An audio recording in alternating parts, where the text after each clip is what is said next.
They are two of the most popular members of the British royal family. Are you serious? Yeah. What are your brothers? We're brothers, not lovers. As a nation, we have watched Princes William and Harry grow up.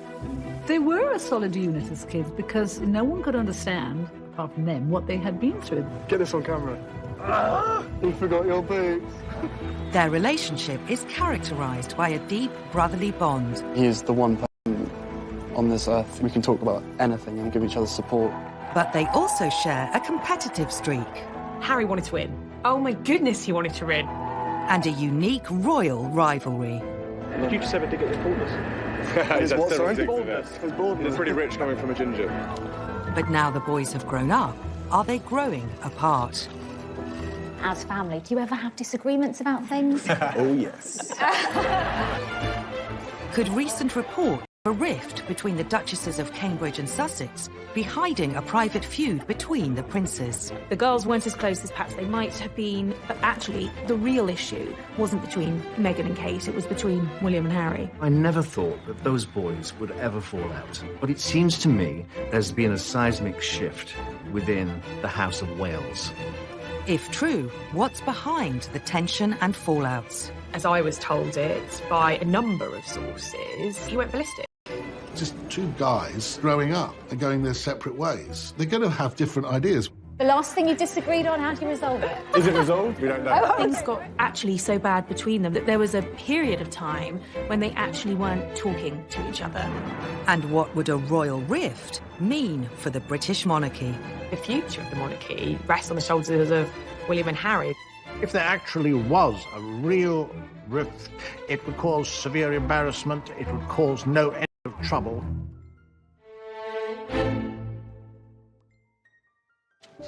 The guy was christened in this. Looks remarkably well, despite it. It'll be hot inside. Ever since Prince Harry was born in 1984, the children of Prince Charles and Princess Diana have had a strong bond. When Harry was born, I think William embraced it. He loved his little brother. I remember him taking great pride in being there with his little brother and having someone to be with. Prince William led the way down the long corridors to the chapel. It was a lonely world before Harry came along. Prince Harry dozed, behaving impeccably. Harry really complimented the Wales household. Mother knelt on the carpet to show the baby to the children, but by now a tearful Prince Harry had had enough. Prince William, on the other hand, still had a fair amount of energy left. Those who looked after the young... Playtime in the royal nursery was always William in charge and Harry told. They are two of the most popular members of the British royal family. Are you serious? Yeah. What are your brothers? We're brothers, not lovers. As a nation, we have watched Princes William and Harry grow up. They were a solid unit as kids because no one could understand, apart from them, what they had been through. Get this on camera. You forgot your boots. Their relationship is characterised by a deep brotherly bond. He is the one person on this earth we can talk about anything and give each other support. But they also share a competitive streak. Harry wanted to win. Oh my goodness, he wanted to win. And a unique royal rivalry. Did you just ever dig at his baldness? He's What, sorry? His baldness. He's pretty rich coming from a ginger. But now the boys have grown up, are they growing apart? As family, do you ever have disagreements about things? Oh, yes. Could recent report of a rift between the Duchesses of Cambridge and Sussex be hiding a private feud between the princes? The girls weren't as close as perhaps they might have been, but actually, the real issue wasn't between Meghan and Kate, it was between William and Harry. I never thought that those boys would ever fall out. But it seems to me there's been a seismic shift within the House of Wales. If true, what's behind the tension and fallouts? As I was told it by a number of sources, he went ballistic. Just two guys growing up and going their separate ways. They're going to have different ideas. The last thing you disagreed on, how do you resolve it? Is it resolved? We don't know. Things got actually so bad between them that there was a period of time when they actually weren't talking to each other. And what would a royal rift mean for the British monarchy? The future of the monarchy rests on the shoulders of William and Harry. If there actually was a real rift, it would cause severe embarrassment, it would cause no end of trouble.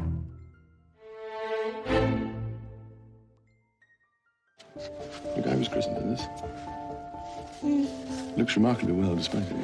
It'll be hot inside. Ever since Prince Harry was born in 1984, the children of Prince Charles and Princess Diana have had a strong bond. When Harry was born, I think William embraced it. He loved his little brother. I remember him taking great pride in being there with his little brother and having someone to be with. Prince William led the way down the long corridors to the chapel. It was a lonely world before Harry came along. Prince Harry dozed, behaving impeccably. Harry really complimented the Wales household. Mother knelt on the carpet to show the baby to the children, but by now a tearful Prince Harry had had enough. Prince William, on the other hand, still had a fair amount of energy left. Those who looked after the young... Playtime in the royal nursery was always William in charge and Harry told what to do. Since the early days, William has always been the general and Harry the foot soldier. In their imaginations, the children were already off to a fire. Harry was a bit of a rebel when he was a little boy and would goad William on. William was always, I think, trying to be the good boy. He was always trying to be the one that would tell tales on his little brother. But, you know, Harry used to be quite a handful. They were always dressed up as paratroopers or in combat uniforms. They had great fun visiting the army and going on board Britannia. They loved all of that camaraderie with lots of people. They're very gregarious boys. You saw them always together, and often together with their mum. They were obviously firm friends, but like all siblings, probably had their moments when they were firm enemies. Brothers fight, don't they, all the time? I think William might have been cross that Harry was freer than him and he could do a bit more what he liked, and Harry was cross that William got privileges. In many ways, the princes' relationship as children was like other brothers across the country. But there was one crucial difference. Harry always knew that his brother was destined to be king. In fact, one day in the nursery, they had a huge row. And William stamped his feet and said, "I don't want to be king." And Harry said, "Well, if you don't do it, then I'll do it instead of you." His mother thought that was very amusing. She said, "That's a good idea, Harry. You make a great king." She used to refer to Harry as GKH, Good King Harry, because she thought he'd be probably better equipped for the role in the future than William. William always got preferential treatment because he was the heir to the heir, and Diana made it always very clear that she wanted the two boys to be treated equally. While Princess Diana tried to make sure there was no preferential treatment between her boys, some say other members of the royal family were not always so sensitive.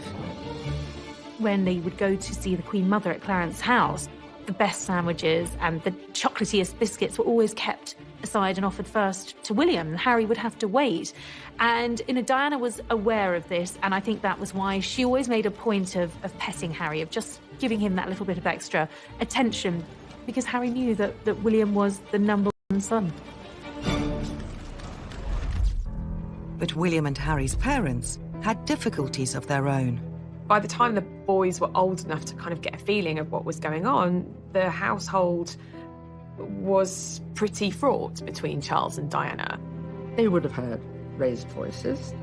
If they hadn't guessed there were difficulties and Daddy was away a lot and then Mummy was not, they would have known that. They would have sensed that.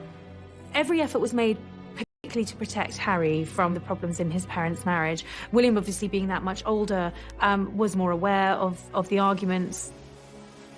Harry and William were thrown together to protect each other and look out for each other. Certainly William, I think, felt very protective towards Harry. I saw the boys grow up and their bond was very tight. It was held together, of course, by the glue of their mother. Diana never treated one different to the other. They were always the same. They were her boys.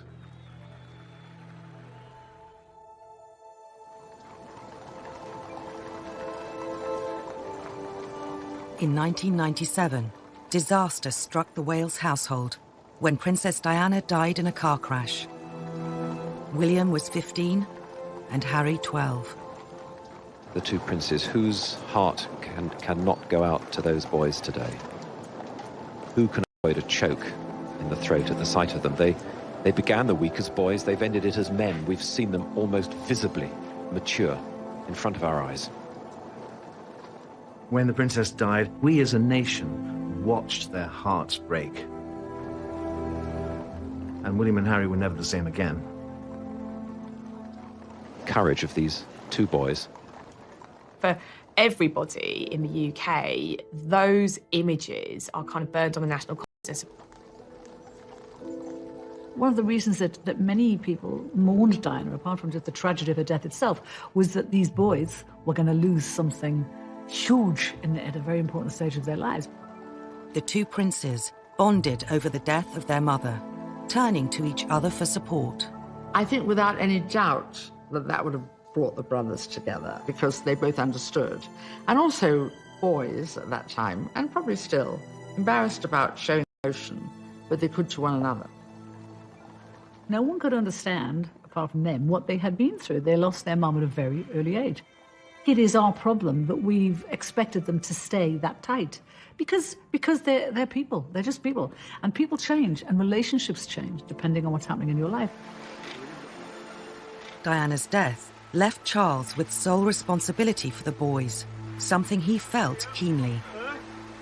Charles had to step up to the plate and become the sole parent, whilst being an incredibly busy Prince of Wales with all of the royal duties to carry out. It must have been very, very difficult for Charles. He was painted as the bogeyman by the press. All the while, Charles was trying to be love and involved as much as possible. There's lots of footage of them, almost kind of the three of them against the world, that infamous piece of footage when they were skiing at Closters. Charles was mic'd up, and Nick Witchell from the BBC had the temerity to ask a perfectly innocuous question. And I was like, oh, I can't stand that awful man.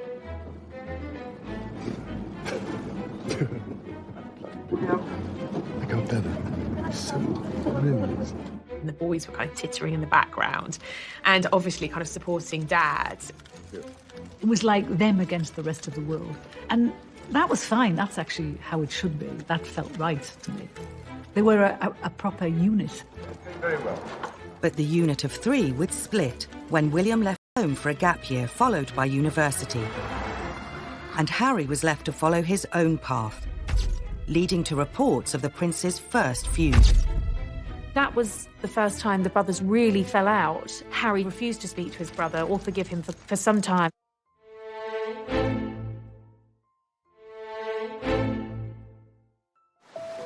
Growing up, Princes William and Harry were a tight unit.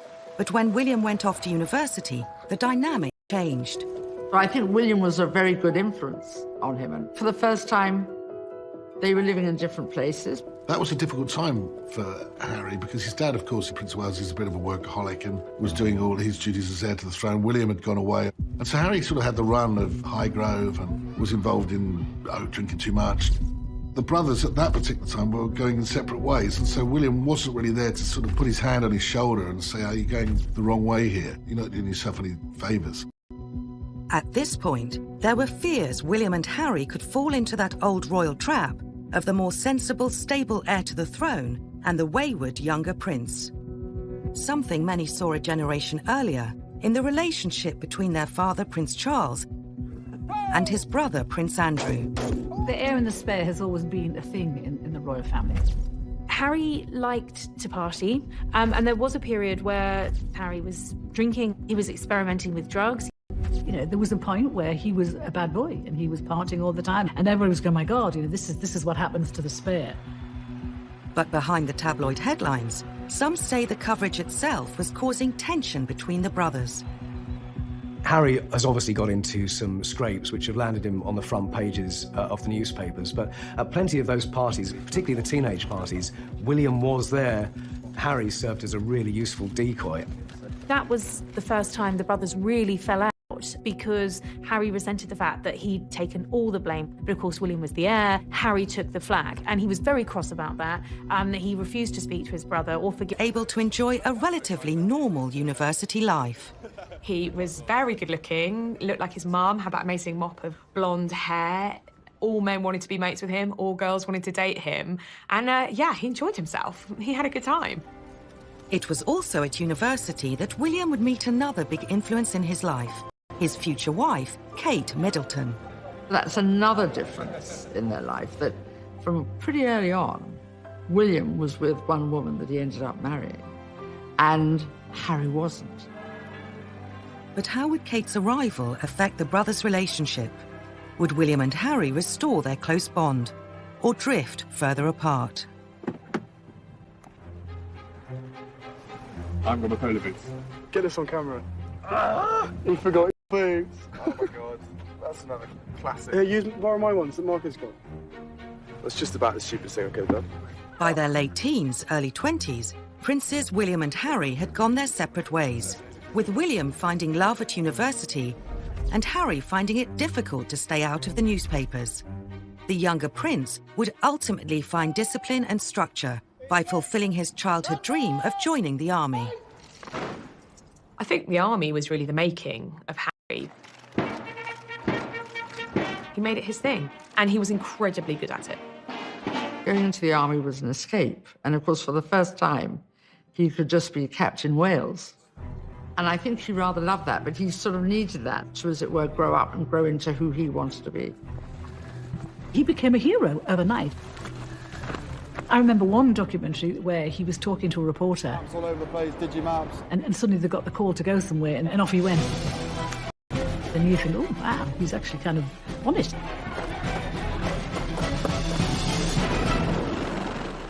William followed his younger brother into the military, but their experiences would be very different. William was perceived as a future king and an officer, and Harry, as in childhood, was always perceived as a soldier.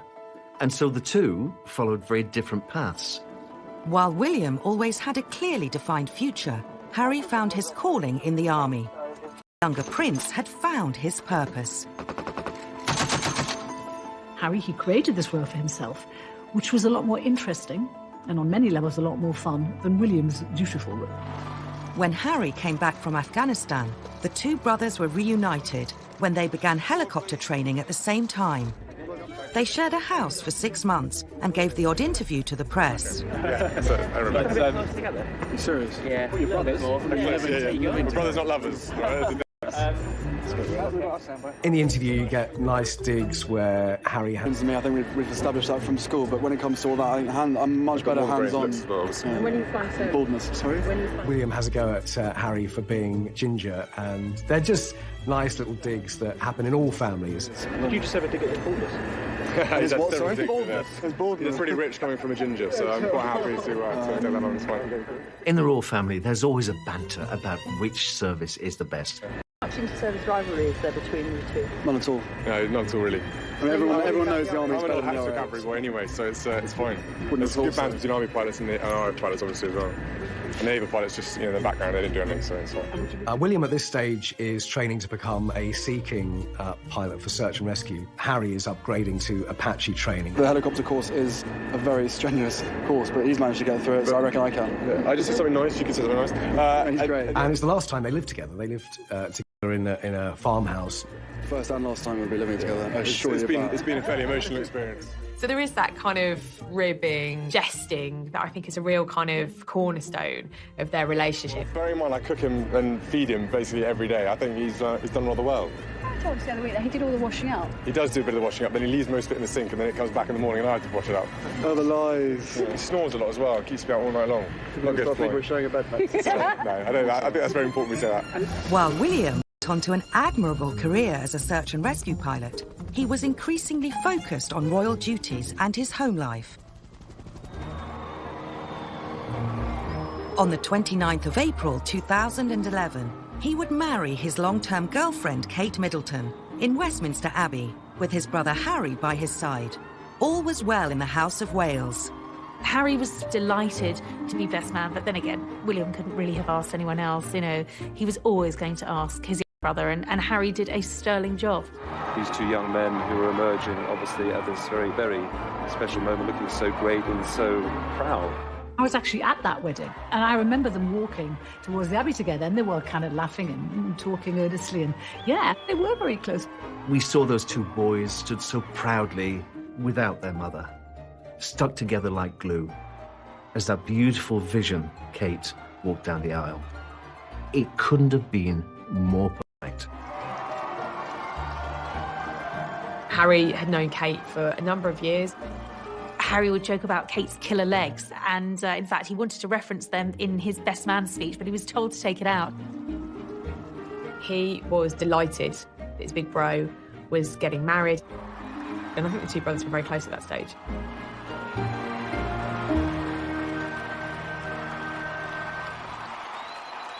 After the wedding, two turned into We forget how long they were a little threesome. We got used to seeing Kate and her two princes, really, and obviously got on very well. Kate was like Harry's big sister. You know, he had talked about getting advice from her. She always kind of looked after him. The three of them spent a lot of time together, and they were always laughing, the three of them. And there it is. They were like this little close-knit trio. Those three did get on very well. They did a lot of engagements together. So Harry would even joke about being the spare wheel when, he did engagements with the three of them, and he'd be like, oh yeah, I'm slacking behind those two, the lovebirds. We know that Harry wanted his own wife to go and do engagements with and have a kind of a wingman, effectively. Harry saw the happiness his brother had, and he wanted some of that too. As William, Harry and Kate grew closer, there was still a clear rivalry between the brothers. Both boys are very competitive. I mean, there's lots and lots of footage of them playing football and shoving each other out the way, rugby, trying to rugby tackle each other to the ground. I remember seeing William, Harry and Kate doing a 100-metre race. Harry wanted to win. Oh my goodness, he wanted to win. He didn't care about Kate. He just wanted to beat his brother, and he did. Harry's always been driven because he wanted to beat his brother, because his brother seemed to have all the goals. He had all the accolades, and so Harry dug his feet in and wanted to be as good as his brother.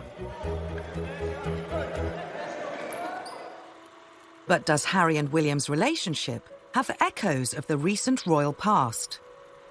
There's definitely similarities between Andrew and Charles's relationship and Harry and William's. As Charles was just 3 years old when his mother became queen, it was said she was able to have more time for her younger sons, sparking rumours of favouritism among royal observers. Yeah, there's a lot of talk that Andrew's the Queen's favourite, and perhaps that may be true. Her eyes light up when he enters the room, and I think that there's not the awkwardness that perhaps there was in the earlier days between the Prince of Wales and his parents. As Charles and Andrew grew up, some say their different characters became more apparent. Oh! Oh, yes! Charles is more reserved. Andrew is more flamboyant. I think that's partly down to the weight of destiny on Charles's shoulders, and there's something you see in William as well. So, yeah, the younger brother, the kid brother, gets more latitude to be themselves than the older brother does. Questions were even put to Prince Charles about his brother's reputation. Yeah, he was the Playboy prince then. And 20 years later, it was his nephew Harry. For Prince Harry, another big change was about to take place that would further test his relationship with his brother. In September 2017, he introduced his new girlfriend to the world. My goodness, Meghan changed all the dynamics when she came into the royal family. She really did shake the bag up. With Meghan and Harry now an item, the three musketeers would become the Fab Four. Catherine, Harry and I are delighted to be here this morning, and we're particularly happy to be at our first Royal Foundation event with Meghan. But how long would that relationship last? Some really, really serious stuff had to happen to break that asunder.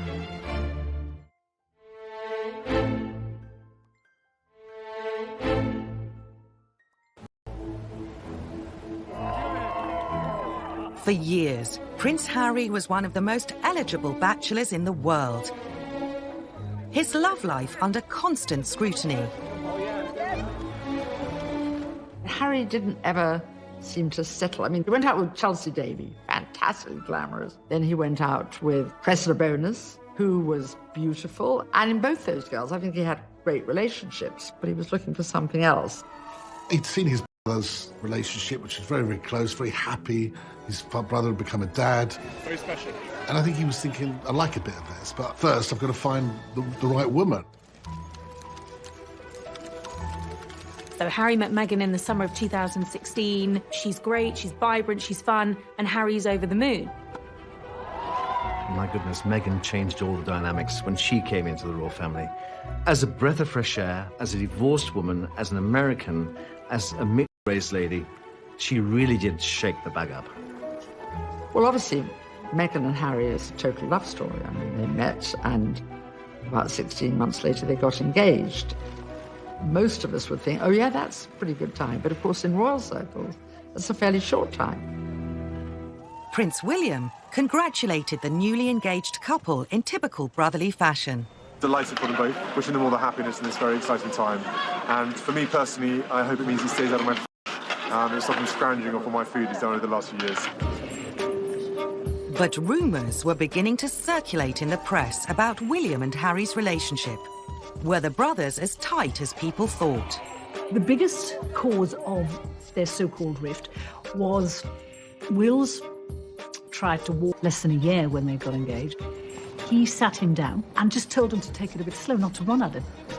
It was all so quick that William and Kate didn't have a moment to get to know Meghan because Harry hardly knew Meghan. And of course, quite naturally, William and Kate would have thought, well, she's been married before, she's older than Harry. I hope she's going to make him happy. Anyone would think that. As I was told it by a number of sources, he went ballistic and said, you're trying to wreck this relationship before it's even started. And that was the moment I was told by sources very close to the brothers that the dynamic changed, that there was a shift. And it was largely down to Harry resenting his brother. Harry supported William from the outset of his relationship with Kate, and he felt very let down that he wasn't getting his brother's full 100% support with the relationship with Meghan. And things changed. In May 2018, Prince Harry married Meghan Markle in Windsor. Best man Prince William was by his side. Despite the rumours about the state of their relationship, there was no sign of any rift between the brothers on the big day itself. Harry and Meghan's wedding was just a picture-perfect day in Windsor. It was never going to be as big as William and Kate's at Westminster Abbey. He's not the heir. But it was a great occasion. When he realised that Harry and Meghan were going to get married, I think William did what he knew was the right thing to do, which was to throw himself behind it wholeheartedly. I mean, of course, he was Harry's best man. He organised the stag do the night before the wedding, and he was incredibly supportive, and you could see how happy he was. Who knows what he was thinking privately. They looked like their old selves on that day because he was making Harry laugh in the church, and it was like just two brothers together. The only thing that marred it, of course, was the Markle debacle. Was her dad going to show up in this bizarre few days leading up to the wedding when he was effectively issuing press releases through a website in LA? William told friends when he married it was going to be for life. You know, having gone through a broken marriage, he never wanted to go through that himself. And I think Harry feels very much the same way. And, you know, Meghan, of course, also comes from a broken home. That's something that Harry and Meghan do have in common.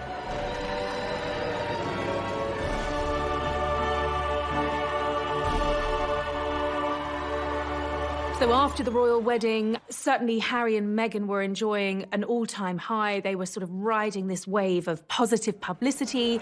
Meghan had launched herself into royal duties admirably and incredibly capably. I mean, I think she blew us all away with how quickly she adapted what is actually an incredibly hard new role.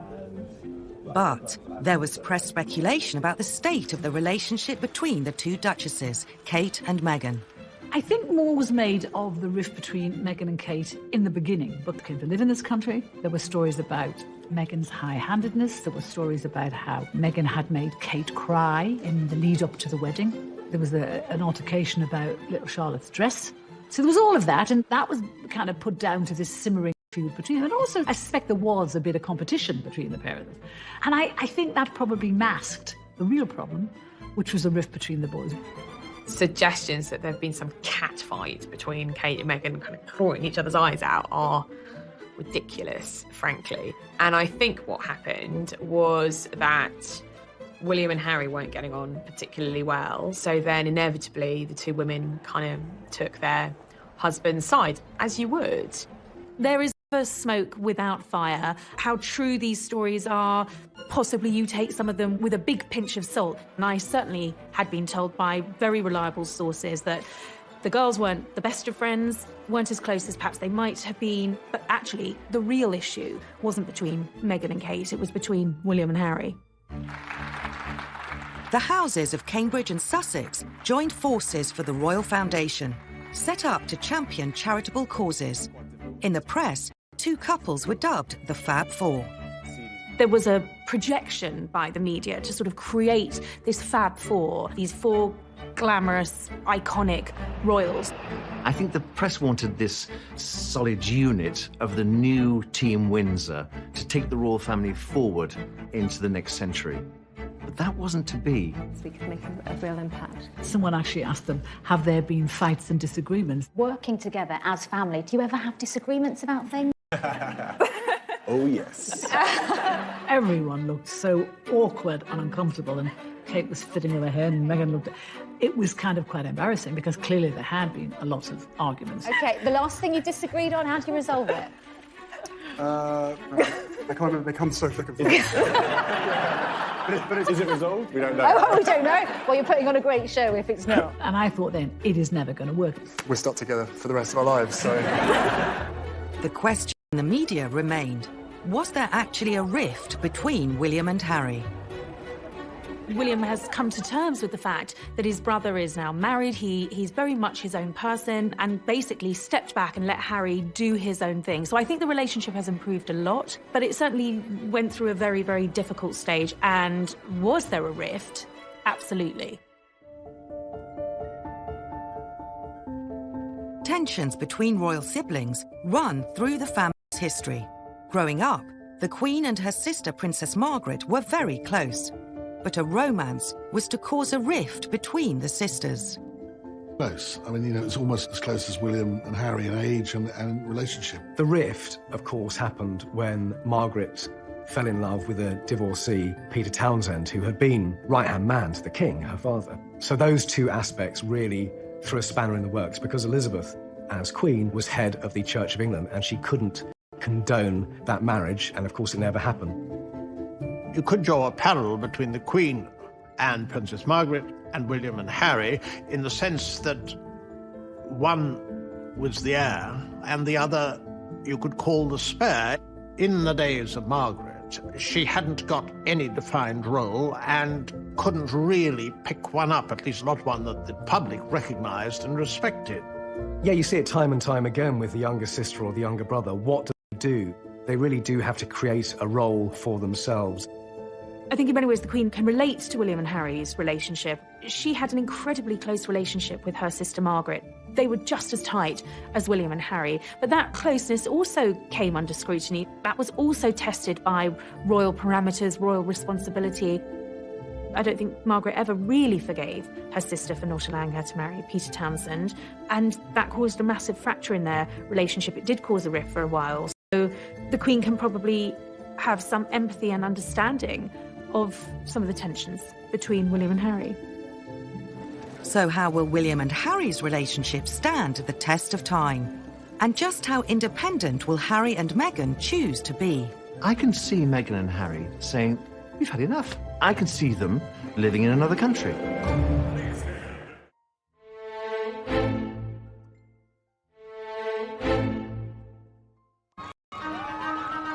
Shortly after the wedding of Prince Harry and Meghan Markle, rumours began to emerge about a rift between the duchesses. Stories of feuding filled the press.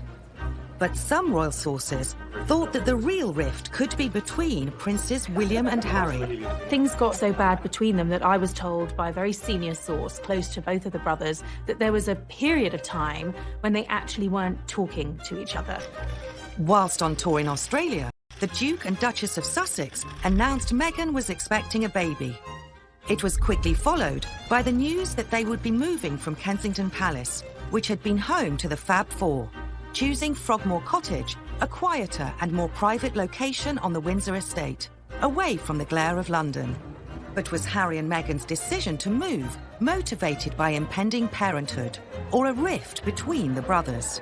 Harry lived in a relatively small house round the back of Palace called Nottingham Cottage. It wasn't big enough for a young, growing family. They were all living together in one big apartment like characters from Friends is ridiculous.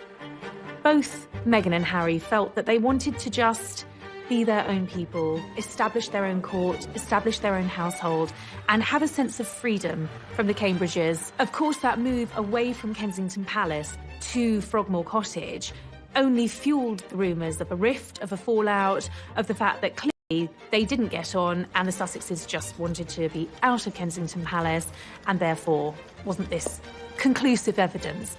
I was told that after the royal wedding, Meghan and Harry and Kate and William, despite living on the same complex at Kensington Palace, didn't see each other privately for a number of months. They just didn't see each other. The Queen offered them Frogmore Cottage, which is on the private Windsor estate. There are conflicting accounts as to why Meghan and Harry have gone to Frogmore. Some of them say Wills and Kate wanted them out of the way because they were getting all the publicity. But then there's the other school of thought that Meghan and Harry wanted to go. The word is there's worry in the palace now that now they're there, they will start creating their own thing that will become very difficult to control. Harry and Meghan moved into their new home. The world's press eagerly awaited news of their first child's imminent arrival. Details had been heavily guarded, a clear departure from the Cambridges' approach. When Meghan and Harry had their baby, everything was totally different to the way that Kate and William had done it, because William and Kate did it in a public way. They shared their joy with the public. Very emotional. It's such a special time. I think any parent, I think, will probably sort of know what this feeling feels like. So it's very special. Harry and Meghan didn't want to do that. They wanted to keep it totally private. I understand that to a certain degree, but the world wants to see and the world wants to know, and they are public figures. There was a lot of upset in the media that Harry and Meghan were snubbing tradition, that they were snubbing protocol, which they weren't. They were just doing things differently. It wasn't done in a very royal way or the way we'd come to expect. But then Harry's excuse was, well, I'm a private person, but you cannot be royal and be sixth in line to the throne and be a private person. I would think it might bother William a little bit because he might see the way that Harry and Meghan do things as being detrimental to the business of the monarchy as a whole. Just after the birth announcement was made by the palace, Harry came out and gave an impromptu press call. He came out and spoke to the TV cameras, taking actually even his closest advisors by surprise. I'm very excited to. It's been the most amazing experience I could ever possibly imagine. It is very tricky, that tightrope that the royals have to walk between what's private, what's public. Just because they're funded by the taxpayer, does that mean we should be entitled to all of their private life, some of their private life, just the births of their children, not the births of their children? Harry and Meghan made it quite clear that they wanted to do things differently.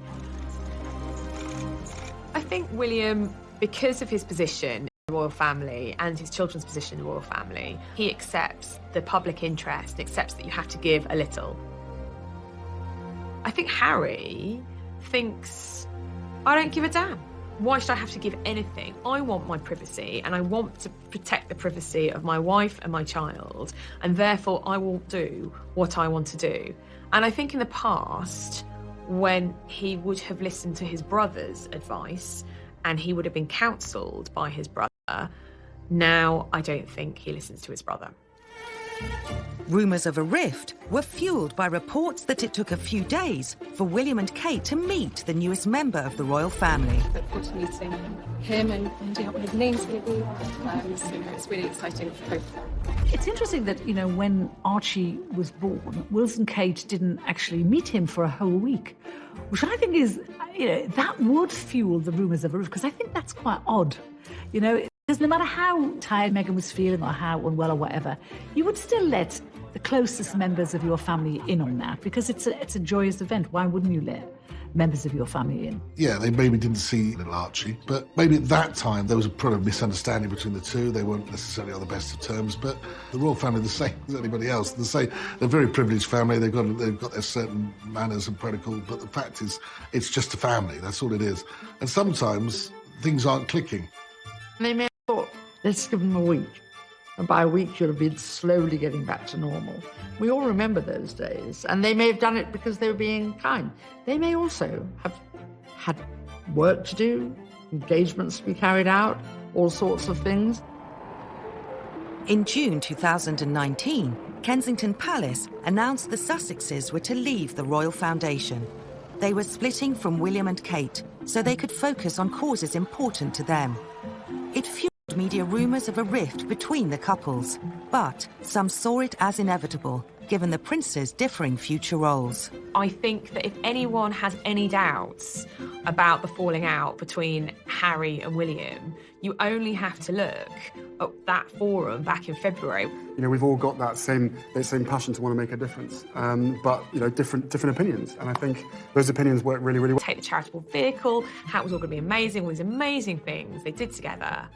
And just 16 months on, it's just ashes. We should have all seen it coming. Kate and William want to do things their way, and Meghan and Harry want to do things their way, and they could not meet in the middle. Working as family does have its challenges, of course it does. Everybody here, the fact that everyone's laughing means that everybody knows exactly what it's like. When that split happened, I, as a commentator of nearly 30 years on the Royal Family, wasn't surprised at all, because it sort of is a natural break. But what it was perceived to be was this huge rift, a feud. The whole point was to harness the four of them as a strength, rather than having them all go off and do their different things, which, of course, is now what's happened. So what will the future hold for the royal brothers and their relationship? If this continues, I can see Meghan and Harry saying, we've had enough. That's it. We're off. I can see them living in another country. I could see them sat on Oprah's couch, telling the world about their new life. The future for William is very clear. He will become the Prince of Wales, and then he will become the king. He doesn't really have a choice there.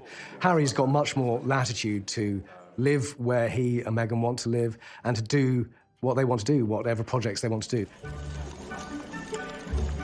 When William is king, the focus will be on him and his family, and I think that's the time when Harry and Meghan and their children will not necessarily be required to do quite as much. I'm not saying he's going to disappear off, you know, the royal beat, but the focus, the media focus spotlight will be on King William, and it'll be on George. It'll be interesting to see what happens when William becomes king and what the relationship will be like. I think it may be better because William is always going to be king. There's nothing going to change that, and Harry will have accepted that a very long time ago. Also, William, at that point, will be top dog. What he says goes. And so whatever Harry does or says, Will is in charge. End of story. I think there's a great amount of goodwill towards Harry and William. The brothers have always been incredibly close, and yes, there have been feuds and fallouts, but they have, I would say, an unbreakable bond. We want to see that bond of brotherhood, but this is time now for Harry to branch out and do his own thing, and for William to be a king in waiting.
trouble.